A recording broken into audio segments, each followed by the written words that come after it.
Hello, hello, and welcome. I'm Mehran Khalili. We're DM25, a radical political movement for Europe. And we're back after a summer break. And we're just going to mute something there. Hold on, because I can hear myself. Done, fixed.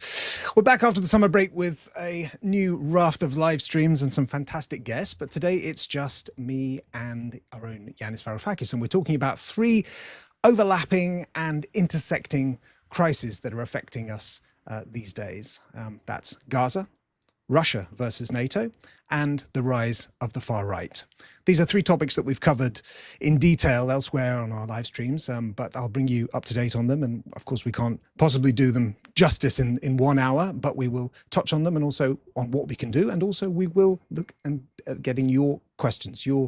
This is live Q&A. So you guys out there, if you've got thoughts, comments, rants, anything you want to throw at us, then put them in the YouTube chat and I'll put them to Yanis. So let me just kick it off by bringing us up to date on the latest with Gaza. Israel's assault on Gaza City continues. The death toll is rising. Famine is spreading. Communications blackouts are hampering evacuations and aid. The West continues largely to back Israel, but there have been some rare recent high-level rebukes. On the 17th of September, the European Commission proposed new tariffs and targeted sanctions on the country. Diplomatic recognition of Palestine has surged. On the 21st of September, the UK, Canada, Australia and Portugal moved to recognize Palestine, and France did the same on the 22nd, while calling for a UN-mandated stabilization force for Gaza. So by most counts, roughly 3/4 of UN member states now recognize Palestine, and within the EU, at least 16 out of 27 members have done the same, depending on how you tally it up. At the same time, grassroots pressure is also rising against Israel. In Italy, just today, tens of thousands are joining a nationwide strike and marches, and the global Sumud Flotilla is on the final leg towards Gaza to challenge the blockade and aid effort, which includes several of our colleagues. So I'd like to start with this. Yanis, if we can look at, firstly, the diplomatic recognition of Palestine. You've said that these countries are recognizing a Palestinian state while tacitly conniving with Israel's leaders to ensure that it never comes into being. Can you expand on that and tell us what you think is really going on here? If you really care about the Palestinian state, your number one priority must be to stop the genocide. Because if the genocide reaches its horrid conclusion, there will be no Palestinian state. By definition, that's the whole point of genocide, to end the people that will become the constitutive body, the body politic of the Palestinian state. So, whereas 20, 30 years ago, during the Oslo Accords, it would have been brilliant if the West had recognized Palestine so that you could have a recognized Israeli state and recognized Palestinian state in negotiation with one another, instead of a recognized, fully fledged, fully armored, and backed by the West Israeli state on the one hand, and the PLO on the other. So the PLO recognized Israel, but Israel did not recognize Palestine. It recognized an organization of a non-existent people, as far as Israel was concerned. So if Keir Starmer, the Prime Minister of the United Kingdom, Mark Carney, the Prime Minister of Canada, Mr. Albanese, the Prime Minister of Australia, Emmanuel Macron, the President of France, and so on. If they truly cared about the Palestinian state, the first move they would make, which they could have combined with the recognition of the Palestinian state, that would have been fine, would have been to sanction Israel, to stop selling weaponry, to stop selling them accessories for the F-35s that are now flattening Gaza City.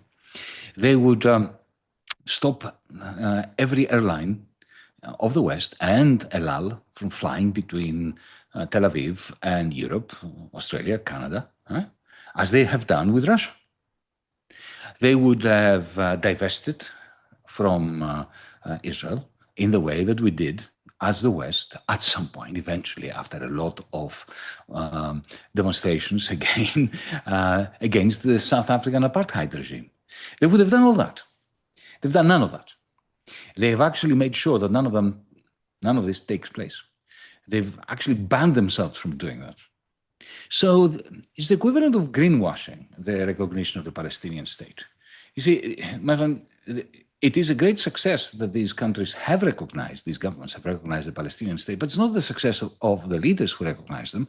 It's the success of the popular movements out there, who, as you described what's happening in Italy today, forced their leaders to do something to show that they're doing something. But unfortunately, this recognition on its own is an empty shirt. It is an empty gesture. And thus I conclude by saying that this is the kind of thing you do when you're essentially signaling to Netanyahu, our people are forcing us to do something, so we're going to do something that really doesn't bother you that much. So, okay, performatively, you will kick and scream against us and we will pretend that we're angry with you. But in the end, nothing really happens.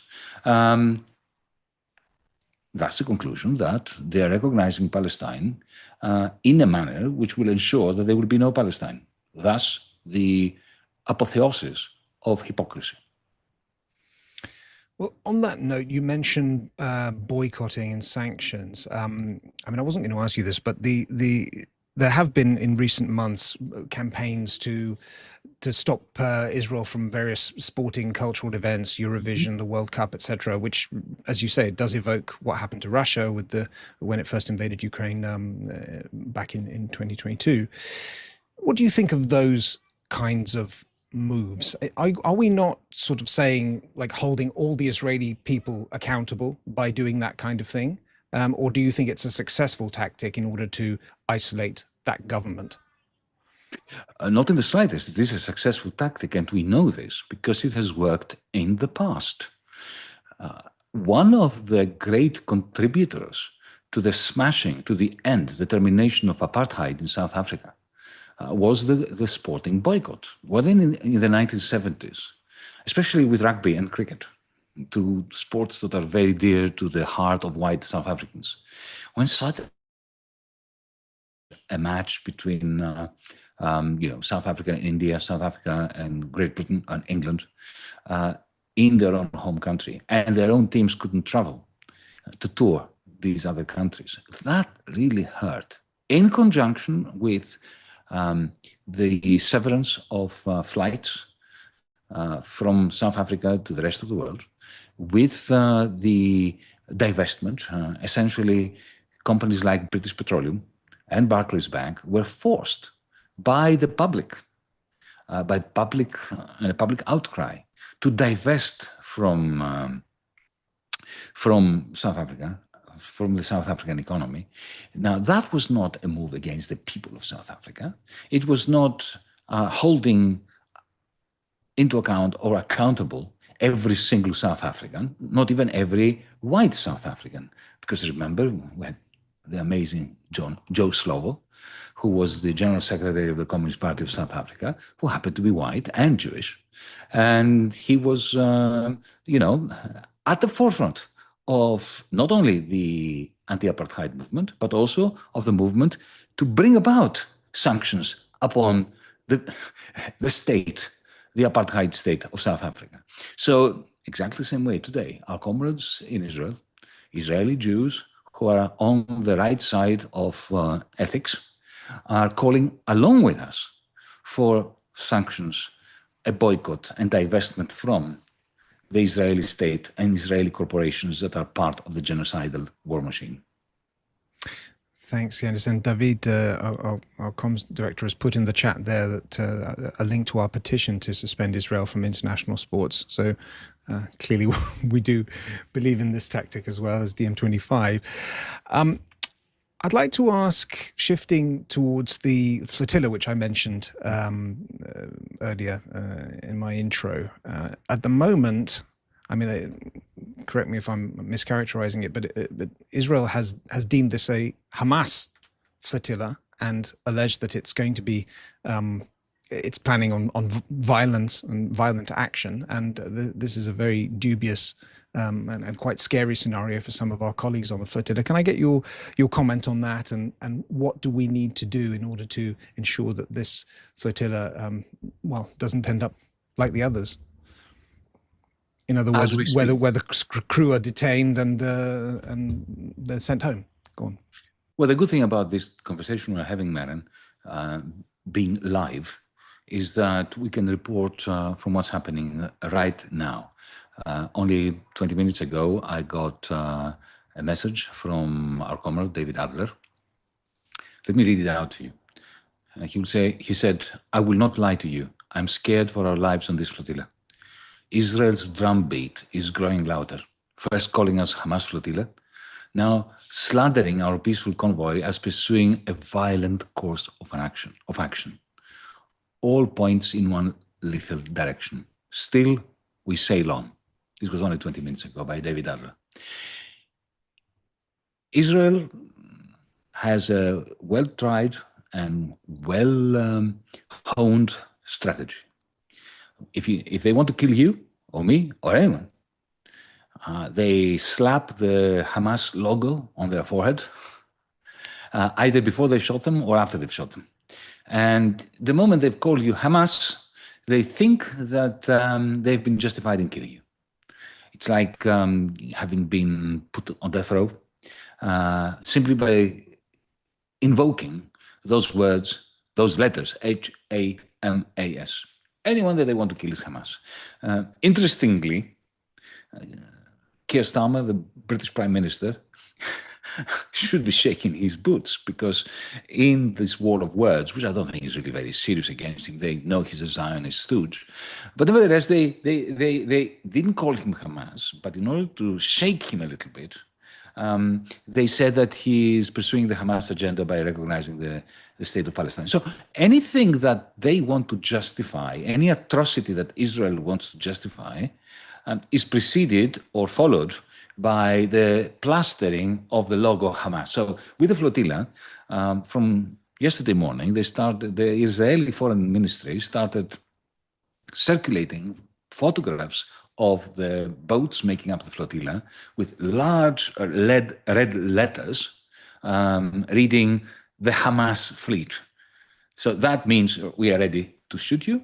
And then once we have shot you, and people say, "Why did you shoot them?" You say, "Well, it was the Hamas fleet, wasn't it?"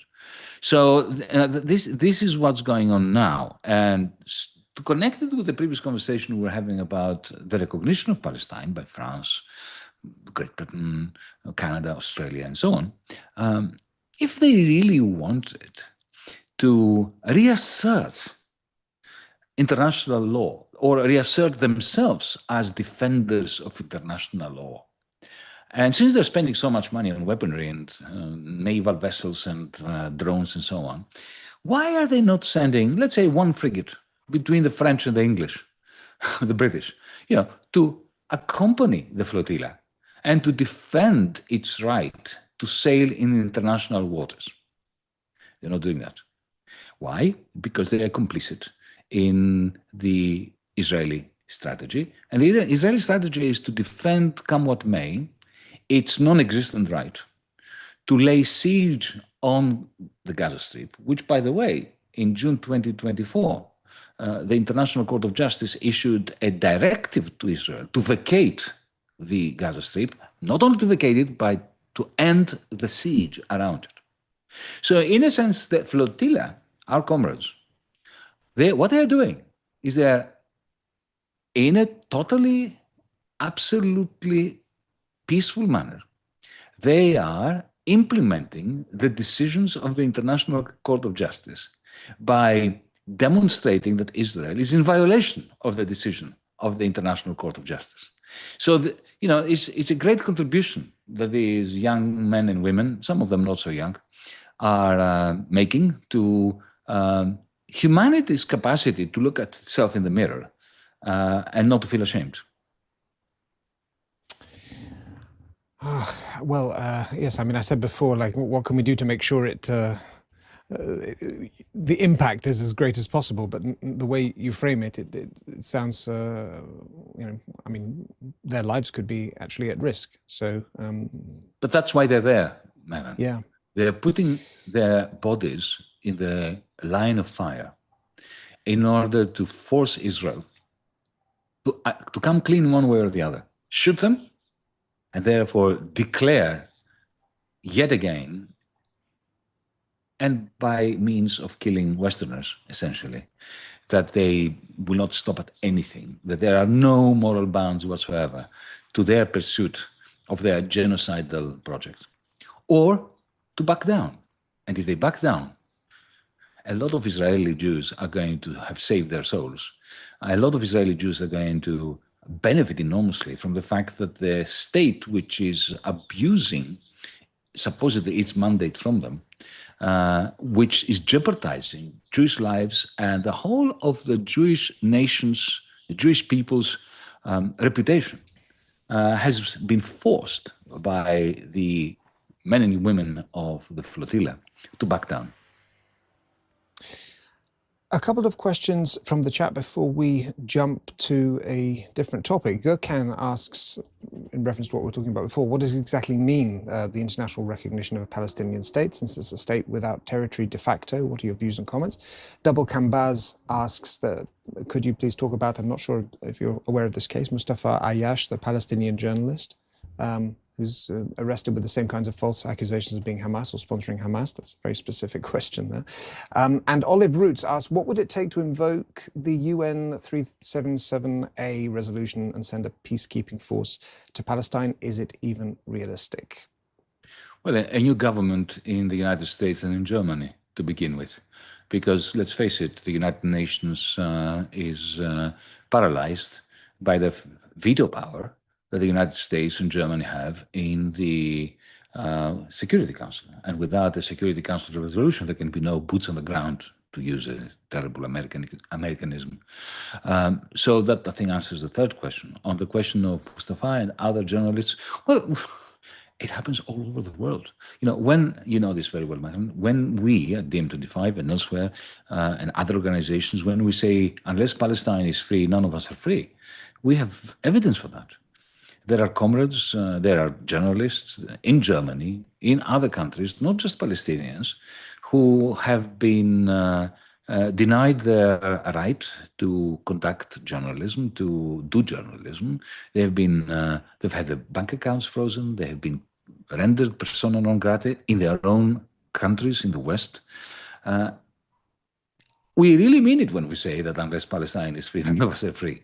As for the first question, what difference does it make that Palestine, the state of Palestine, is recognized? Well, my friend, I can't remember the name of the person who. What was the name of the person who asked this question?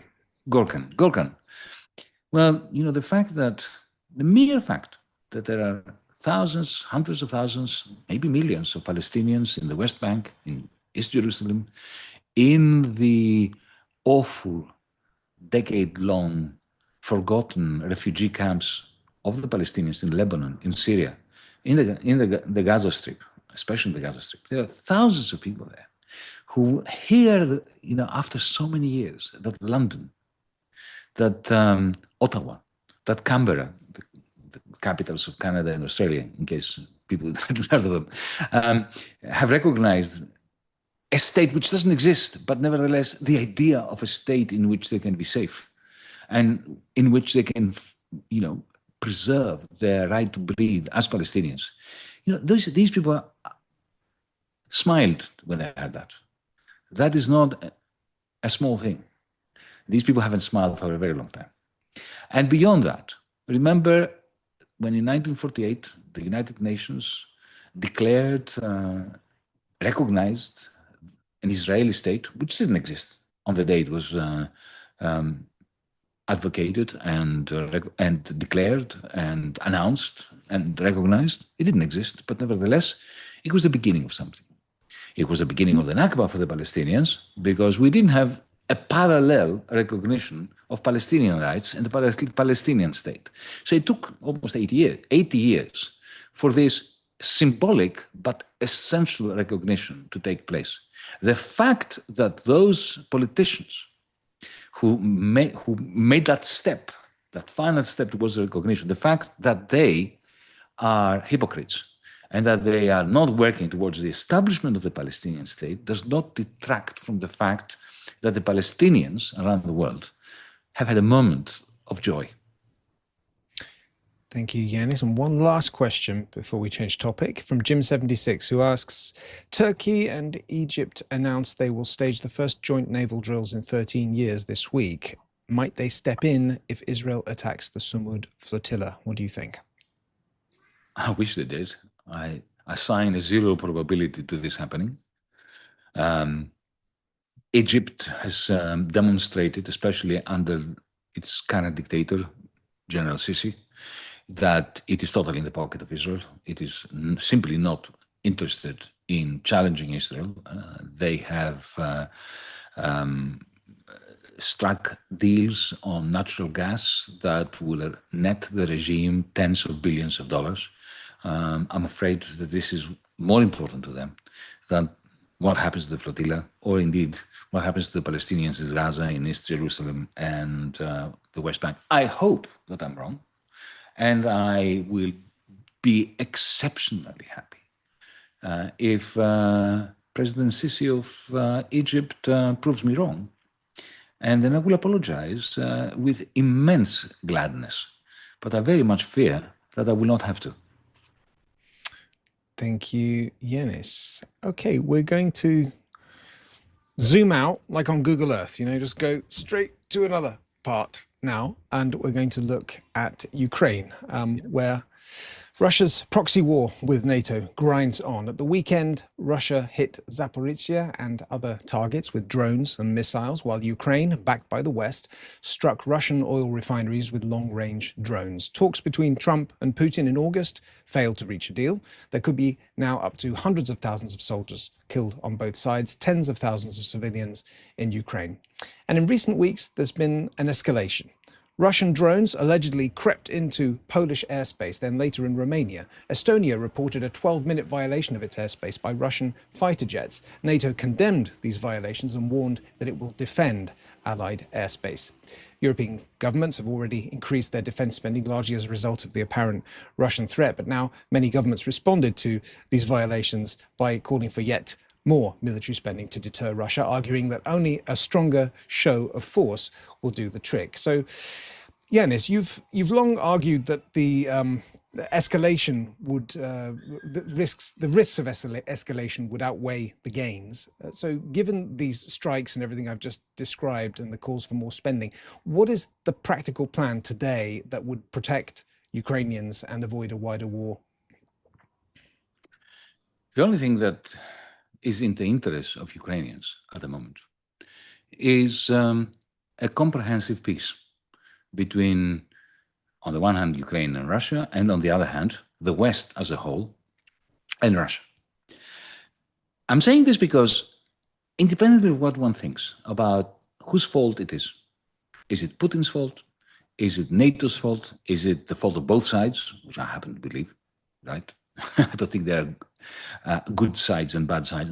Every side is a bad side. It has contributed to mass murder at an immense scale without any actual gains or benefits on either side. But independently of why we think this happened and whose fault it is, and who is the bad guy and who's the good guy, right? Now, let's look at the situation, the facts on the ground, as you described them, Mehran. The Russian army is making gains slowly at an immense human cost on both sides, and this is not going to stop. It didn't stop when, under President Biden, the United States was all in. It certainly was not going to stop now when Trump is effectively staying out of it and only selling weapons to Europeans who will run very soon out of money in order to keep buying them. So if you look at the situation on the ground and try to take a bird's eye view, not a Google Maps view, but a bird's eye view, as an impartial spectator, and try to work out, how can this thing end? I mean, there is a possibility that it could go on for 20 years. It's not impossible. I don't think it's likely, but I don't think it's not impossible that this killing machine can continue to harvest human lives year in, year out. It's possible, right? Do we want that? You must really hate Ukraine to want that. And not care about human life on either side. Much more likely, it is that we will end up with one or two scenarios. One is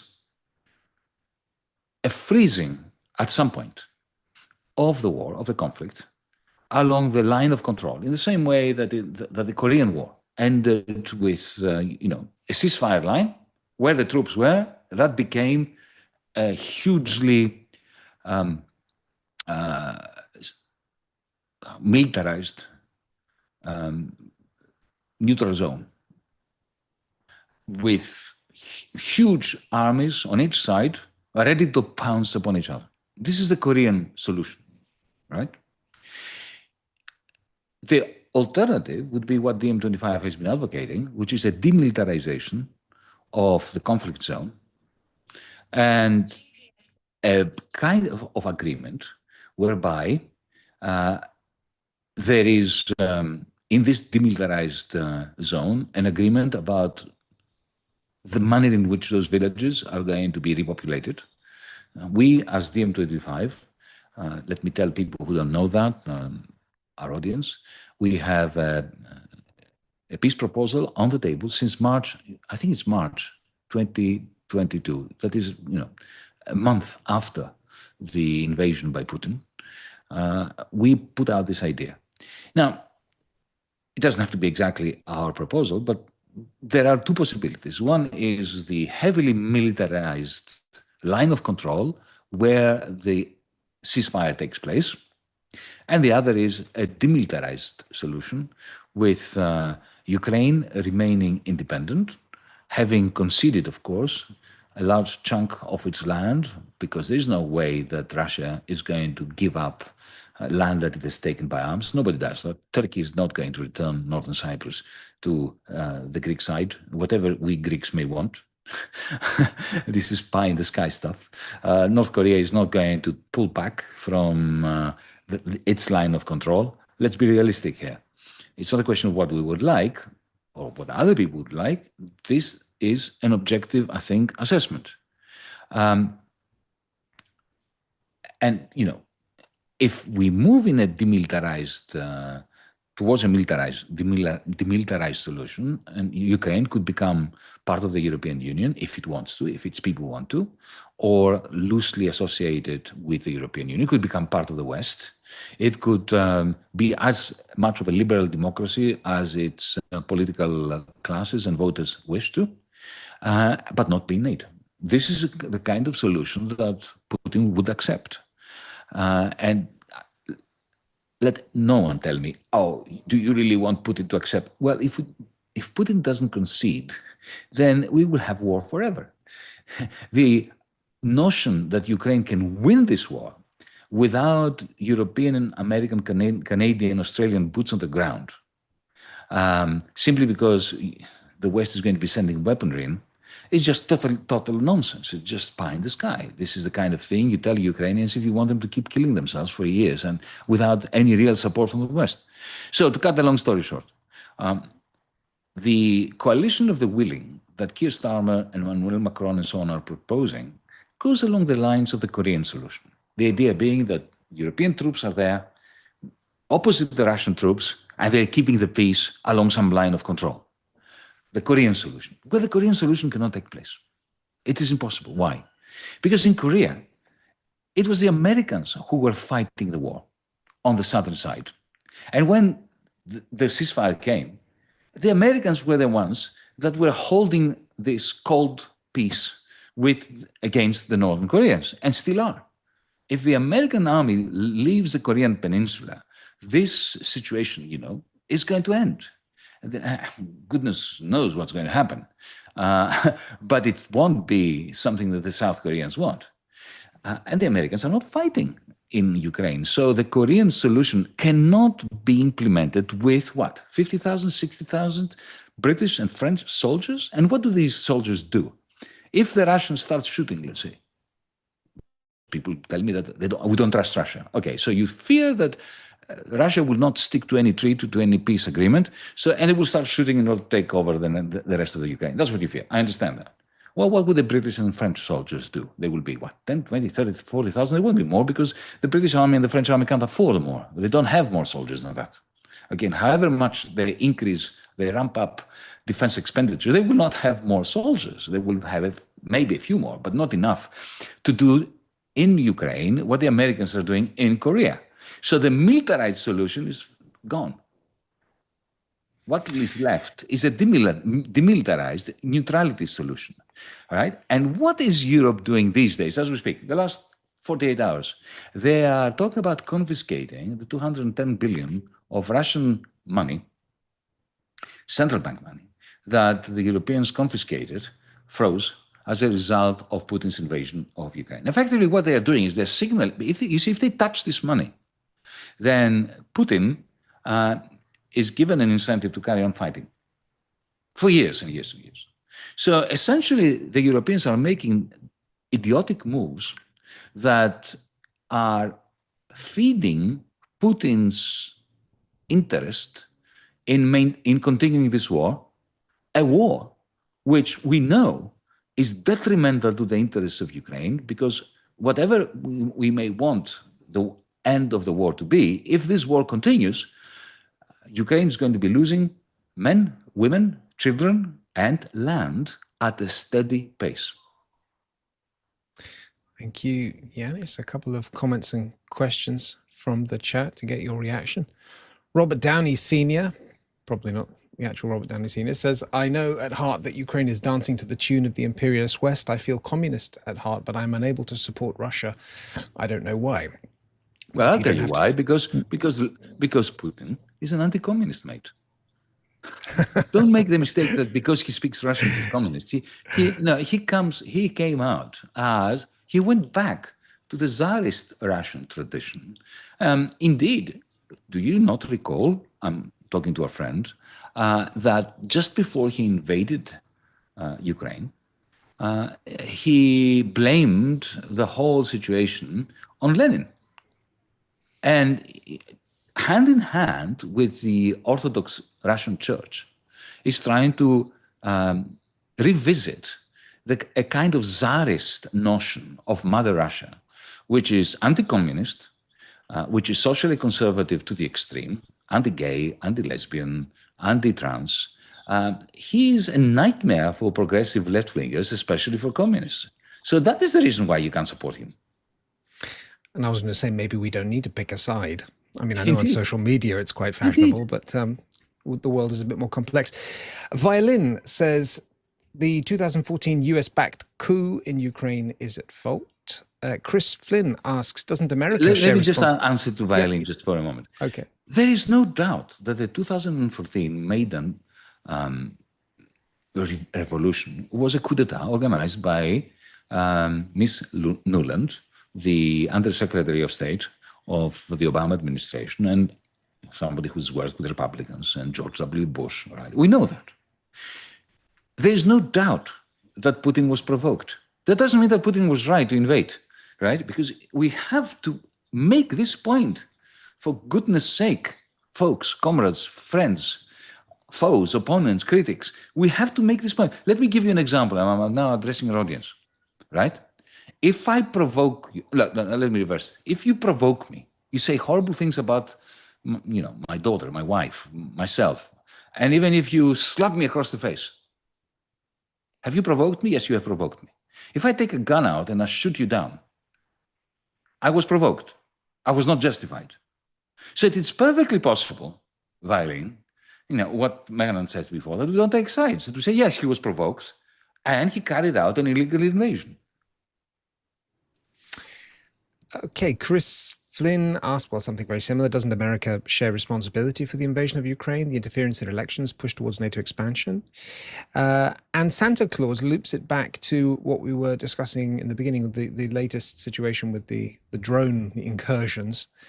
He claims that Europe's war machine turned the drone situation into more than it was. It was probably a dysfunction from their side, accidentally hitting NATO ground. I mean, Yanis, I don't know if you have any information. Please, yeah. Well, look, I don't have information, but I would not be surprised if Putin was testing NATO and, carrying out incursions. I don't support them. I think if he did this on purpose, and I do believe he did it on purpose, that is an unnecessary escalation, an unnecessary provocation. It is, throwing fuel into the fire, and I condemn it personally. But guys, let's relax, right? I mean, I'm talking to you from Athens. Ever since I was a kid, we had daily incursions of Greek airspace by the Turkish Air Force. Daily. They're doing it in order to try and test the readiness of the Greek Air Force in order to continue to maintain certain claims on airspace, on the demarcation of our sea borders and so on, right? But it is important that the Greek side maintains its cool and that we do not overreact and we do not allow this to escalate. And we have been doing a pretty good job, both sides, the Greek side and the Turkish side. I hope that cool heads will prevail amongst NATO. They have every reason to be peeved by the fact that those drones are testing them. And here it is the clincher. There is a gigantic difference between being annoyed that your airspace has been violated and shooting some of those drones down, or as many as you can. There's a big difference between that and carrying out a proxy war in Ukraine ad infinitum until every last Ukrainian has been felled. Thank you, Yanis. Okay, it's 10 past the hour. We're moving into the last part of this, and we have a third topic. So we are looking at the rise of the far right in Europe. MAGA is coming to Europe, according to Wolfgang Munchau, the journalist. Euro versions of Donald Trump, he predicts, are going to be elected across the continent. Now, whether you agree with his analysis or not, it's a fact that the hard right is doing remarkably well everywhere. In Germany's recent North Rhine-Westphalia local elections, AfD, the Alternative für Deutschland hard right party, increased its vote and reached several runoffs, demonstrating growth outside its traditional eastern base. In France, the government collapsed. Marine Le Pen's national rally is profiting from the instability. But most jarringly, the weekend, I think it was the weekend before last, in London, we saw an anti-immigration march of, the numbers vary, but it's like 110,000 to 150,000 people, led by the Islamophobic activist Tommy Robinson. Speakers included Elon Musk and a range of hard-right politicians from across Europe. So looking at these things, Yanis, what's your take? What are they tapping into? How do we push back? Wolfgang Munchau and I agree on more things than our hearts can bear, because we come from different political traditions, and yet we agree on most stuff. But I don't agree with him on this. I see his point, but I would put it very differently. Look, MAGA is not coming to Europe. MAGA started in Europe, and it started in the 1920s and 1930s with fascism. And when I say fascism, it's important that we left-wingers do not use this word inadvertently, that we don't use it loosely, that we don't just call anybody we don't like a fascist. Fascism is a very specific movement. It's a very specific and time-specific and era-specific social movement. It comprises of, firstly, it's a reaction to an economic crisis, to a slump, just like in the mid-war period of the 20th century. Similarly now, after our generation's 1929, that happened in 2008. And what is it all about? So it can be captured by the feeling that our broader family, the nation, has been hard done by. It has been kept in its pen. It has been humiliated. It has been denied its opportunities to reach its potential. Its potentialities that it had have been taken away from this extended family of ours.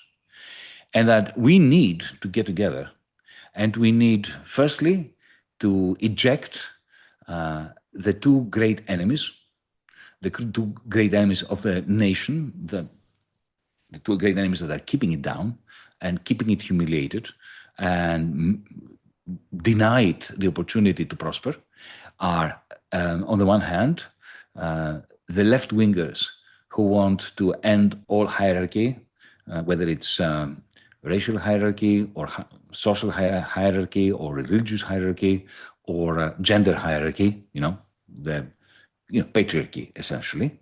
So this is one enemy that keeps the nation down. And the other enemy is a conservative ruling class or state or bureaucracy, which is corrupt, which is wet, which is spineless, and which tries to do conservative things, but in the end, it foments Bolshevism.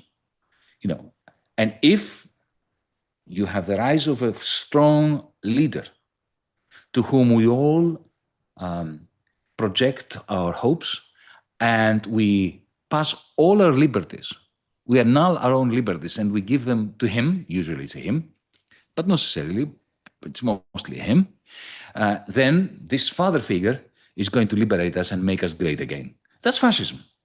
Now that didn't start in the United States to come to Europe. That started in the 1920s and 30s. And indeed, Mehran, you know this very well, it was the period after the Bretton Woods system collapsed in the 1970s, when social democracy effectively died at the hand, not of communism, not of socialism, but of financialization, the rise of the bankers, that you have the resurgence, you have the retreat of social democracy, the retreat of the communist movement, especially with the collapse of the Soviet Union, and you have the rise of the neo-fascists. And that started with the father of Marie Le Pen in France. The first neo-fascist movement started rising up again in the late 1980s, actually mid-1980s, late 1980s, and there is a direct causal link. The more European capitalism stagnated, the greater the oomph and the dynamism of these neo-fascists. Then 2008 comes, our governments respond with huge austerity for the many and money printing for the few. The left fails to capitalize on this. Where we did gain government, like here in Greece in 2015, our own government betrayed the people. And that is the takeoff moment for the European MAGA movement. Same in the United States. I have said this many times. Donald Trump is the product of Barack Obama. Barack Obama rode the wave of discontent, and the same people who elected him elected Donald Trump in 2016. Why? Because Obama betrayed the people who entrusted him, the little people, the working class.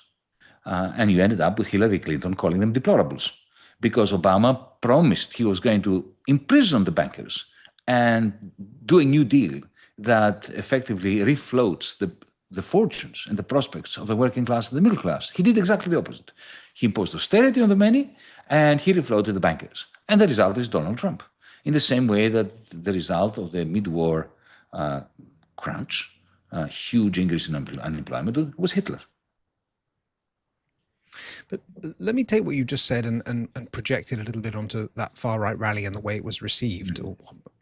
Because, I mean, what you just described there, this feeling that, I think you said that people are kept in their pen, that they're being humiliated. The coverage of that rally was largely about the Islamophobia, the anti-immigrant sentiment, racism, etc. I'm talking about mainstream media coverage, and some of those words that you just used, like I mean, that you explained very well why we shouldn't use them. These rather hyperbolic words, maybe like fascist, etc. These words are being thrown around on social media every day, especially with regard to this rally and Tommy Robinson. At the same time, though, if you analyze what's behind this rally, and because I actually watched a few documentaries on interviews of people there, you can hear exactly what you're describing. There's this feeling of a loss of voice, a lack of cultural cohesion, a lack of agency and control, and a nervousness about rising costs and other people taking things when there's a limited amount in the pie. So I'd like your comment on that, this disconnect between how we look at the far right, and I'm saying we, the establishment media, but also perhaps left-wing parties, and how I'm talking about not how we look at the far right, the organizers, but rather the supporters, and those underlying concerns that the organizers and the far right are addressing very successfully, and left is not managing to make headway in that respect. Yeah. So tell me what you think. It's a very good point. But before I answer your question, let me make it clear, because I defined fascism in a particular way, and I try to situate it and locate it within the socioeconomic dynamic of capitalist societies. In my definition, Tommy Robinson is a fascist. In my definition, Elon Musk is a fascist, because they fall under that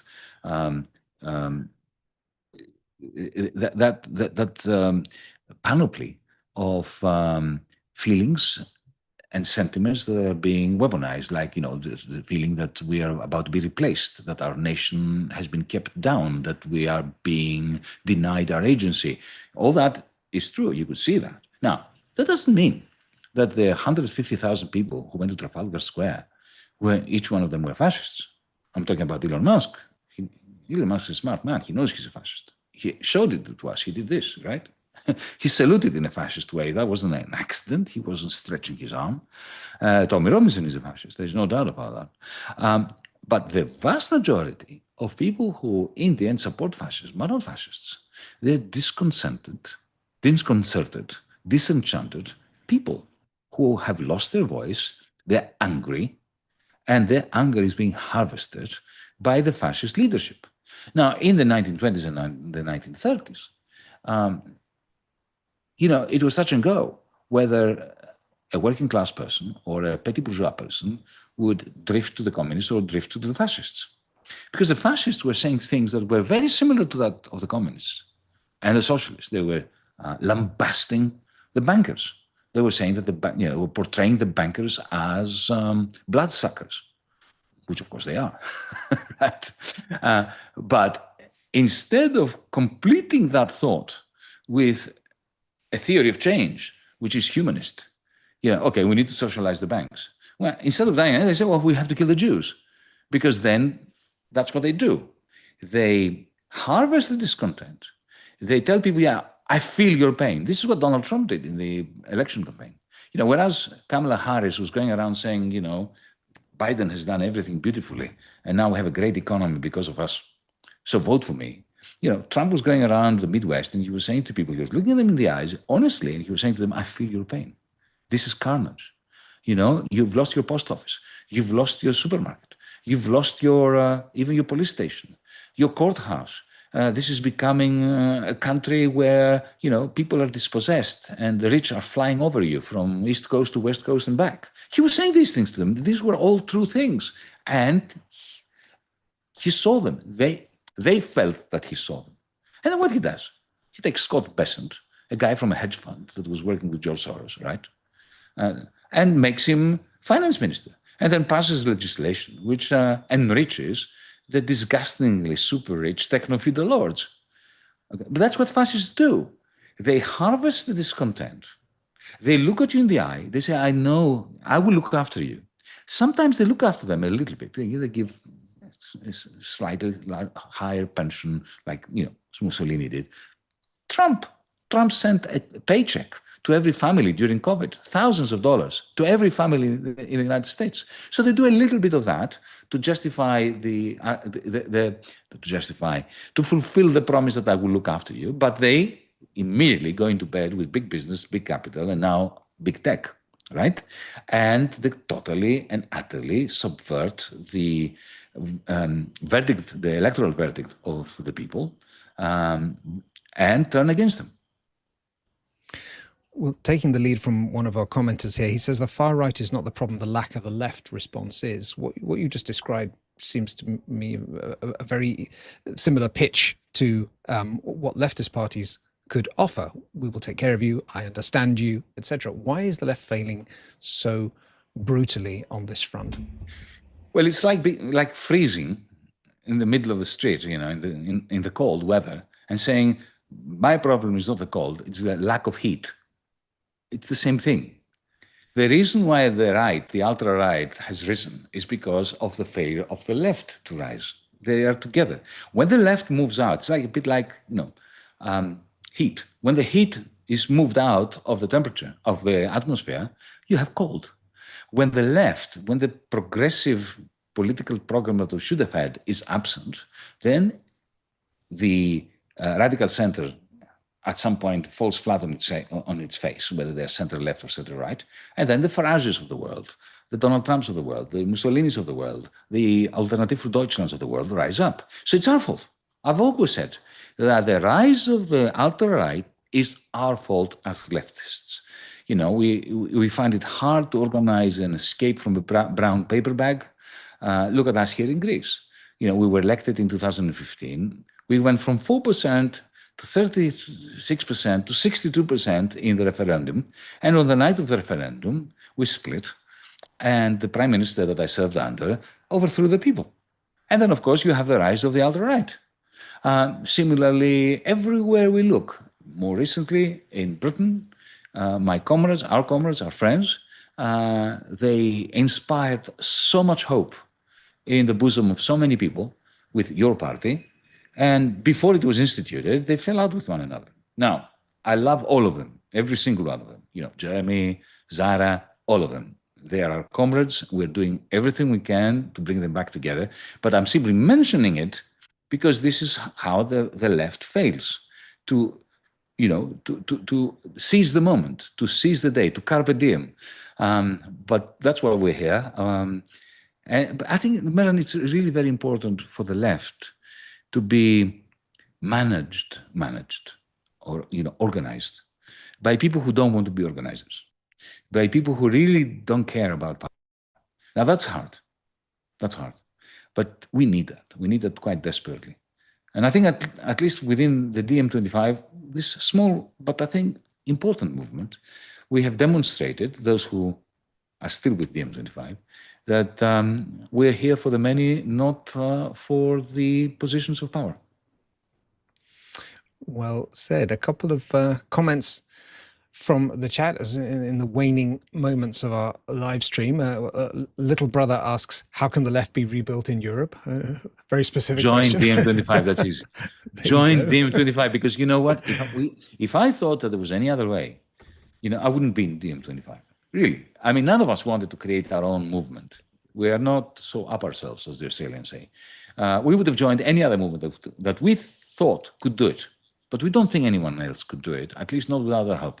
So this is why we created DiEM25, joined DiEM25, not just, on the website. Join and participate and be part of our deliberations and be part of our activities, of our actions, of our policy making. Make it your own. diem25.org/join is the link for that.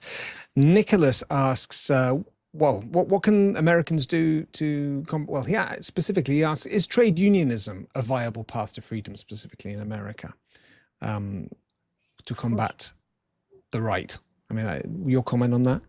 Of course, absolutely. If you don't organize labor, that's the first move. Let me put it this way: it's a necessary but not sufficient condition.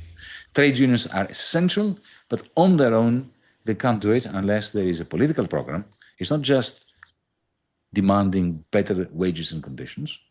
You have to have an answer to the question, okay, if we don't like capitalism, what I call techno-feudalism, the ownership by the very few of traditional capital and what I call cloud capital. If you don't like that, how would you reconfigure corporate law? How will businesses be run? Does it mean that we do away with the private sector and we have a state sector? Absolutely not. That would be state capitalism. These questions cannot be answered by a trade union. But trade unions can be part of the discussion that we must have on how to reconfigure property rights. Okay, Ikarian brother notes that the mistake that the left makes in the US is that they don't work to win over white males. That's correct. That's correct. Mehran, I think in Europe I was mortified to find out that it was easier to enter Harvard as a freshman or a woman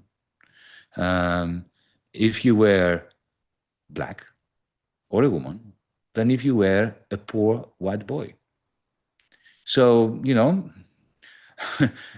we need to fight all exploitation and all divisions and all patterns of discrimination at once. We do not prioritize working class to race, to gender, to sexuality. We need an intersectional movement which fights all these divisions at once. Because you know what they do? They divide and multiply. If you had no divisions along the lines of race or gender, and it was only workers versus capital, working class versus the rest, then immediately, before you know, the working class would bisect and dissect between different versions of the white working class versus the black working class, the women working class versus the working class men. This is what patterns of discrimination do. They divide, multiply in the interest of the tiny minority. That's why we need to unite and leave no one behind. Yep, and I would note including white boys. And on that note, when I watched the footage of that Tommy Robinson march, it wasn't just exclusively a white march. There was quite an ethnic mix there. But an entropy fan, someone in the chat, says that I'm walking on eggshells around Putin and Tommy Robinson. I beg to differ, but I take the comment. Thank you. I'm not sure what you mean there. And I think that's pretty much it. Yanis, any closing comments in the last couple of minutes? Well, this is the first live stream of DiEM25 for the post-summer era. We want you to participate with your questions and your rants. As Mehran would say, we would like you to join just even our YouTube channel. But it would be better if you join DiEM25 so that you can actually have a role in our policies, in our views, in our campaigns. Because, it's more fun to be together. Otherwise, you end up being an atomized plaything of social media. You don't want that, do you? There you go. Thank you, Yanis. Thank you to you out there. And I would also add that you, if you prefer listening to this as a podcast, as I personally do, I prefer podcasts. You're much more mobile when you're listening to it than watching on a screen. You can just go to your favorite podcasting platform, Apple Music or Apple Podcasts, whatever it's called, Spotify, and just search for DiEM25 and you can follow our podcast.